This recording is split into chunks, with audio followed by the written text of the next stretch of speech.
अस्सलाम वालेकुम, welcome to binary classroom. और आज की इस क्लास से हम लोग चैप्टर नंबर 5 को स्टार्ट करने वाले हैं। और इस सिलसिले में हमारा जो पहला लेक्चर है उसके अंदर हम लोग चैप्टर नंबर 5 में कुछ बेसिक टर्म्स हैं उनको पढ़ेंगे। चैप्टर नंबर 5 हमारे पास डिज़ाइनिंग वेबसाइट्स के नाम से है, जिसके अंदर हम लोग HTML एक लैंग्वेज है जिसके ज़रिए हम लोग वेबसाइट्स को डिज़ाइन करते हैं, उसके मुतालिक हम लोग पढ़ेंगे, डिज़ाइन भी करेंगे। लेकिन उससे पहले कुछ इसकी बेसिक टर्म्स हैं जो कुछ छोटी छोटी डेफिनेशंस हैं, एज अ शॉर्ट क्वेश्चंस में आ सकती है, उनका एक अलग ही लेक्चर हमने रिकॉर्ड किया है। तो इस लेक्चर में आपको वो तमाम डेफिनेशन देखने को मिलेंगी। तो इस लेक्चर में हम लोग पढ़ने के वाले हैं। हम लोग सबसे पहले तो देखेंगे वर्ल्ड वाइड वेब क्या होता है, इसकी डेफिनेशन होगी। ये बेसिकली सारी डेफिनेशंस ही होंगी। दूसरे नंबर में हम वेब पेज को देखेंगे, वेबसाइट्स के बारे में जानेंगे, वेब ब्राउज़र्स के बारे में स्टडी करेंगे, वेब सर्वर्स को देखेंगे और URL की डेफिनेशन को हम लोग रीड करेंगे। तो ये हमारे पास 6 टोटल डेफिनेशंस हैं और इंतहाई इंपॉर्टेंट डेफिनेशन है, एज अ शॉर्ट क्वेश्चंस आपसे पूछी भी जा सकती हैं। तो सबसे पहले हमारे पास डेफिनेशन है वर्ल्ड वाइड वेब की। So world wide web basically हमारे पास जो तमाम सर्विसेज होती हैं जो हमारे पास इंटरनेट के ज़रिए आपस में कनेक्ट होती हैं, उन तमाम सर्विसेज के कनेक्शन को बेसिकली वर्ल्ड वाइड वेब कहा जाता है। वर्ल्ड वाइड वेब, जिसको एक्रोनियम है WWW, is a very important service. ये क्या है बच्चों? सर्विस है ऑफ द इंटरनेट। किसकी सर्विस है? इंटरनेट की सर्विस है। It is also called the web. इसी को ही वेब बोला जाता है, वेबसाइट नहीं। क्या बोला जाता है? वेब बोला जाता है। MCQs में पूछा जा सकता है कि वेब, वर्ल्ड वाइड वेब को क्या बोला जाता है? वेब बोला जाता है। तो वेबसाइट नहीं लगा देना ऑप्शन में, वेब बोला जाता है। It is a collection of web pages. हाँ, ये किस चीज़ का कलेक्शन होता है? जितने भी आपके पास इंटरनेट पे वेब पेजेस हैं। वेब पेजेस क्या होते हैं नेक्स्ट डेफिनेशन में हम लोग पढ़ेंगे। उन तमाम वेब पेजेस का कलेक्शन को हम लोग वर्ल्ड वाइड वेब कहते हैं। It is use to view information in the form of text, images, audio and video. इन तमाम वर्ल्ड वाइड वेब में कौन सी इन्फॉर्मेशन आपको मिल सकती है? आपको टेक्स्ट फॉर्म में इंफॉर्मेशन मिल सकती है, आपको इमेजेस की फॉर्म में इंफॉर्मेशन मिल सकती है, आपको ऑडियो की फॉर्म में इंफॉर्मेशन मिल सकती है और आपको वीडियो की फॉर्म में इंफॉर्मेशन मिल सकती है। नीचे तस्वीर में देखें अगर आप, तो तमाम जो कंप्यूटर हैं वो आके एक सेंट्रली कनेक्ट हो रहे हैं और बीच में उन्होंने वर्ड की शक्ल बनाई हुई है कि दुनिया के तमाम कंप्यूटर जब आपस में एक दूसरे के साथ कनेक्ट हो रहे हैं, इसी को बोलते हैं वर्ल्ड वाइड वेब। कि दुनिया के जितने भी कंप्यूटर हैं जब वो आपस में कनेक्ट हो रहे हैं, उसी को वर्ल्ड वाइड वेब का नाम दिया गया। देखें इसका नाम में भी वर्ल्ड आल है। तो जितने भी आपके all around the globe computers हैं आपस में जब कनेक्ट होंगे, वर्ल्ड वाइड वेब कहलाएगा। दूसरे नंबर पे हमारे पास डेफिनेशन है वेब पेज की। सो वेब पेज बेसिकली वो डॉक्यूमेंट होता है जो किसी भी वर्ल्ड वाइड वेब पे आपको ओपन करना होता है। अ web page is a document on the world wide web. World wide web पे हज़ारों, सैकड़ों, अरबों की तादाद में वेब पेजेस होंगे। उनमें से कोई एक डॉक्यूमेंट कहलाता है वेब पेज। जैसे इसकी अगर हम एग्जांपल देखें, आपके पास बुक है, बुक के अंदर मुख्तलिफ पेजेस होते हैं। कितने सारे पेजेस होते हैं एक बुक के अंदर? तो उस पेज को आप लोग पेज बोलते हो या बुक पेज बोलते हो। इसी तरह जो वेब है, वर्ल्ड वाइड वेब जिसको हमने कहा है, उसके भी मुख्तलिफ पेजेस होंगे। उन्हीं में से किसी एक पेज को हम बोलते हैं web page. Okay, a web page में contain text, sound, graphics, animation and video. Web page के अंदर क्या इन्फॉर्मेशन हो सकती है? टेक्सचुअल इन्फॉर्मेशन भी हो सकती है, ग्राफिक इन्फॉर्मेशन भी हो सकते हैं, एनिमेशंस भी हो सकते हैं, वीडियोस भी हो सकते हैं। नीचे आपको तस्वीर में एक वेब पेज दिखाया गया है। ये बेसिकली विकीपीडिया का वेब पेज है जिसके अंदर आपको टेक्सचुअल इन्फॉर्मेशन भी दिख रही है, ग्राफिक्स इन्फॉर्मेशन भी दिख रही है, यानी कि ये जो पिक्चर्स आपको लगी हुई नज़र आ रही है, नीचे एक वीडियो भी नज़र आ रही है। ये हमारे पास सारी इस तरह की चीज़ें होती है। इसी को वेब पेज बोला जाता है। दिखने में ऐसे ही होता है। ठीक है, कोई भी अब हो सकता है, ये मैंने विकीपीडिया का लिया है। आप कोई भी दुनिया का वर्ल्ड वाइड वेब का पेज उठा लें, वो वेब पेज ही कहलाएगा। उसके बाद आ जाते हैं वेबसाइट। अब वेबसाइट बेसिकली जिस तरह से बुक है उसके अंदर मुख्तलिफ पेजेस हैं। जब बहुत सारे पेजेस इकट्ठे हो जाते हैं तो क्या बनती है? बुक बनती है। इसी तरह जब बहुत सारे वेब पेजेस इकट्ठे हो जाते हैं तो क्या बनता है? वेबसाइट बनती है। सो website is a collection of related web pages. एक वेबसाइट जिसके अंदर उसी से रिलेटेड वेब पेजेस हों। जैसे आपके पास अगर कंप्यूटर साइंस की बुक है तो उसके अंदर जो पेजेस होंगे वो भी कंप्यूटर साइंस के ही होंगे ना, उसी बुक के रिलेटेड होंगे। कभी ऐसा हुआ है कि कंप्यूटर साइंस की बुक हो और उसके अंदर पेजेस जो हैं वो फिजिक्स के लगे हों? नहीं। तो ऐसे ही वेबसाइट भी के अंदर भी जो वेब पेजेस होंगे वो उसी वेबसाइट से रिलेटेड होंगे। अगर वो वेबसाइट एजुकेशनल पर्पस की है तो उसके अंदर जितने भी वेब पेजेस होंगे वो एजुकेशनल कंटेंट ही डिलीवर कर रहे होंगे। अगर वो वेबसाइट किसी शॉपिंग या ई-कॉमर्स के रिलेटेड है जहाँ से आप चीज़ें बाय कर सकते हो, तो वो उसके वेब पेजेस भी उसी से रिलेटेड होंगे। वहाँ पर आपको प्रोडक्ट्स देखने को मिलेगी जिसको आप ख़रीद सकते हैं।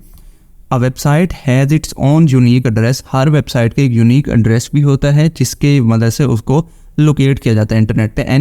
Any person can access a website on the internet using its address. किसी भी शख्स को अगर वो एड्रेस आपके वेबसाइट का मालूम है तो वो आपकी वेबसाइट को एक्सेस कर पाएगा, उसको देख पाएगा, उसको डिलीवर कर पाएगा। जैसे कि मेरे पास यहाँ पर विकीपीडिया की एग्जांपल मैंने लगाई हुई है। अब विकीपीडिया का जो एड्रेस होगा मैंने उसको एंटर किया होगा इंटरनेट पे, तभी मुझे उसकी वेबसाइट दिखी होगी और उस वेबसाइट में से मुझे एक पेज दिखा जिसका मैंने आपको पिक्चर यहाँ पर लगा रखी है। उसके बाद आ जाते हैं वेब ब्राउज़र की तरफ। सो वेब ब्राउज़र बेसिकली वो सॉफ्टवेयर होते हैं जिसकी मदद से आप लोग वर्ल्ड वाइड वेब के साथ कनेक्ट हो पाते हो। यानी कि ये जो जितने भी वेबसाइट्स आप यहाँ पर देख पा रहे हो और भी जो विकीपीडिया के अलावा भी, तो वो तमाम के तमाम आप कहाँ देखोगे? वेब ब्राउज़र पे देखोगे।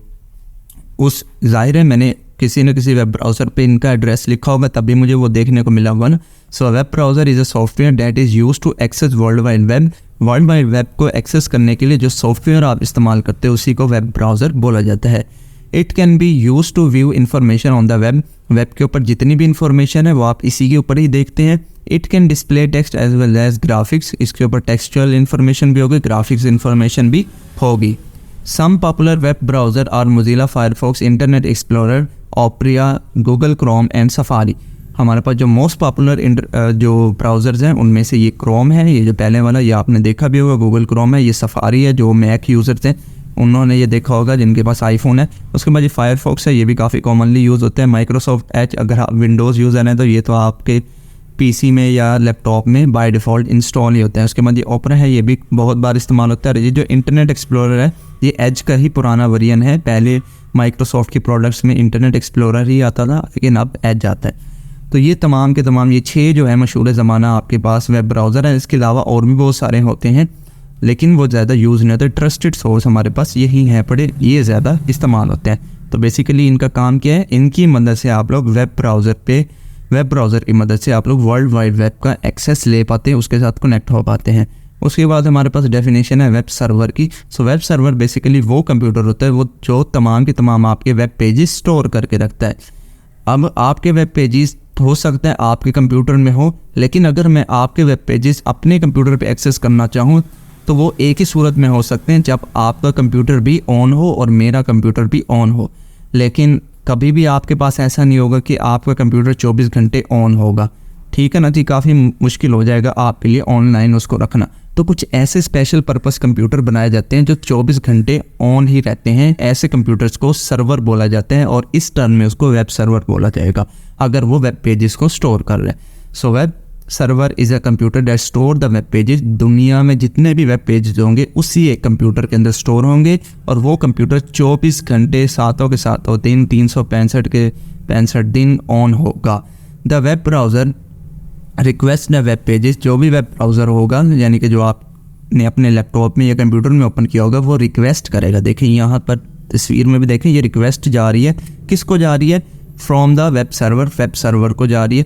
और फिर जो वेब सर्वर है, when the user types any website, कोई भी वेबसाइट आप यहाँ पर अपने लैपटॉप में रिक्वेस्ट करेंगे वो रिक्वेस्ट जाएंगे किसके पास? वेब सर्वर के पास, उसका पावरफुल कंप्यूटर के पास। अब वेब सर्वर क्या करेगा? Web server are connected to the internet 24 hour daily. Web server ये मैंने आपको बता दिया कि वो 24 घंटे इंटरनेट से कनेक्ट होगा। अच्छा जी, यहाँ पर हम लोग थे कि रिक्वेस्ट गई सर्वर के पास, सर्वर ने देखा कि ये कौन सी वेबसाइट ओपन करना चाहता है। उसने देखा कि क्या वो वेबसाइट या वो वर्ल्ड वाइड वेब मेरे पास है। अगर उसके पास हुई तो उसके बदले में वो रिस्पॉन्स सेंड कर देगा। अच्छा, ये सारा काम कैसे होगा? इंटरनेट के ज़रिए होगा। अगर ये इंटरनेट नहीं होगा तो ये काम नहीं होगा। कभी इंटरनेट के बगैर आप लोग ने वेब ब्राउज़र चलाया नहीं चलता, तो इंटरनेट इस चीज़ के लिए होना ज़रूरी है। उसके बाद लास्ट डेफिनेशन है हमारे पास यूनिफॉर्म रिसोर्स लोकेटर। हाँ जी, तो यूनिफॉर्म रिसोर्स लोकेटर बेसिकली वो एड्रेस होता है जिसकी मदद से आप वेब पेज को इंटरनेट पे सर्च कर पाते हो। अगर आपने देखा हो जब भी आप वेब ब्राउज़र ओपन करते हो तो उसके ऊपर आप लोग इस तरह से कुछ लिखते हो वेबसाइट का नाम। जैसे अगर आपने गूगल खोलना है तो आप लिखते हो www.google.com, ये जो जैसे ऊपर ये बार में शो हो रहा है, इसी को यूनिफॉर्म रिसोर्स लोकेटर बोला जाता है, जिसको शॉर्ट फॉर्म में URL कहा जाता है। तो URL is the address of a web page. किसी भी वेब पेज का एड्रेस इंटरनेट पे उसको URL बोला जाता है। Every web page has a unique address. Her web page का यूनिक एड्रेस होगा, यानी कि उससे मिलता जुलता कोई भी वेब पेज नहीं होगा, सिर्फ उसी का ही नाम होगा। अ web page can only B accessed by using its URL। एक वेब पेज को सिर्फ एक्सेस ही इसी सूरत में किया जाता है जब आपको उसका URL मालूम हो, जैसे कि www.google.com। अगर आप google.com खोलोगे तो आपको हमेशा गूगल ही ओपन होकर मिलेगा। आपने कभी भी नहीं देखा होगा गूगल आपने खोला हो तो कोई और वेबसाइट ओपन हो गई हो, नहीं, ऐसा नहीं होता है। तो क्यों नहीं होता ऐसा? क्योंकि ये यूनिक है।